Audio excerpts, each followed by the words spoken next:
সবচেয়ে বড় রাজনৈতিক দল বাংলাদেশের জামায়াত ইসলামীর সম্মানিত আমির যখন তিনি নিজে আমাদের এই জনসভা উদ্বোধন করবেন, এই যে বিজয়ের ঢেউ, এই যে মানুষের মধ্যে জাগরণের ঢেউ, এই ঢেউ ইনশাআল্লাহ 12ই ফেব্রুয়ারি বিজয় পর্যন্ত পৌঁছাবে ইনশাআল্লাহ।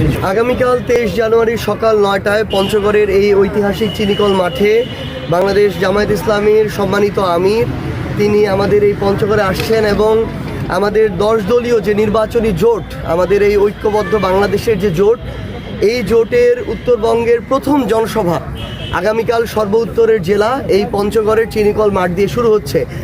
আমরা মনে করছি যে পুরো পঞ্চগড় জেলার লক্ষ লক্ষ মানুষের একটি জনসমাগম আগামীকালকে এখানে হতে যাচ্ছে, যেখানে ইনশাআল্লাহ তিল ধারণেরও কোনো ঠাঁই থাকবে না। কারণ মানুষের মধ্যে যে উৎসাহ উদ্দীপনা, কারণ আমরা আমাদের নির্বাচনী জনসভা শুরু করতে যাচ্ছি আমাদের সম্মানিত আমিরে জামায়াতের বক্তব্যের মধ্য দিয়ে, তার শুভ উদ্বোধনের মধ্য দিয়ে। আজকে 22 তারিখ আমাদের নির্বাচনী জনসভা শুরু হওয়ার কথা ছিল, কিন্তু আমরা আজকে এটা রাখিনি। কারণ আমরা মনে করি যে আমাদের 10 দলীয় যে নির্বাচনী ঐক্য, সে ঐক্যের সবচেয়ে বড় রাজনৈতিক দল বাংলাদেশের জামায়াত ইসলামীর সম্মানিত আমির যখন তিনি নিজে আমাদের এই জনসভা উদ্বোধন করবেন, এই যে বিজয়ের ঢেউ, এই যে মানুষের মধ্যে জাগরণের ঢেউ, এই ঢেউ ইনশাআল্লাহ 12ই ফেব্রুয়ারি বিজয় পর্যন্ত পৌঁছাবে ইনশাআল্লাহ। এবং পুরো শুধু পঞ্চগড় নয়, পুরো বাংলাদেশের প্রত্যেকটা মানুষ কিন্তু এখন পরিবর্তনের পক্ষে।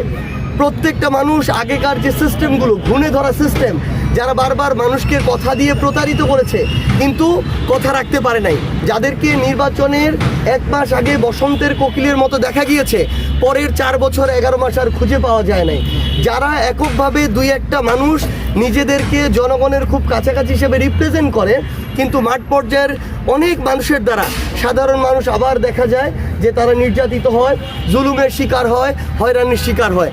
আপনি মাঠ পর্যায়ে কৃষকের কাছে যান, শ্রমিকের কাছে যান, মজুরের কাছে যান, প্রত্যেকেই পরিবর্তনের পক্ষে। প্রত্যেকের বিবেকের মধ্যে অভ্যুত্থান বিপ্লবের যে বার্তাটা সেটা পৌঁছে গিয়েছে। মানুষ এবার আর দল মার্কা দেখে, পরিবার দেখে, কে কোন পরিবারে জন্ম নিয়েছে এসব দেখে আর ভোট দিবে না।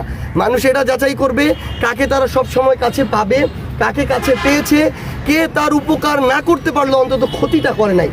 মানুষ তাদেরকে বয়কট করবে যারা এখনও ধমক দিচ্ছে, যারা বলছে ভোট না দিলে নির্বাচনের পরে দেখে নিবে, যারা তাদের জায়গা থেকে ক্ষমতার অপব্যবহার করে মানুষকে মিথ্যা মামলা দিচ্ছে, মামলা দিয়ে হয়রানি করছে, মামলা থেকে নাম কাটানোর জন্য টাকা খাচ্ছে। এই সকল যারা জনবিমুখ মানুষ, এই সকল মানুষ যারা জনগণের ভোগান্তির কারণ, তাদের সবাইকে এবার মানুষ বয়কট করবে।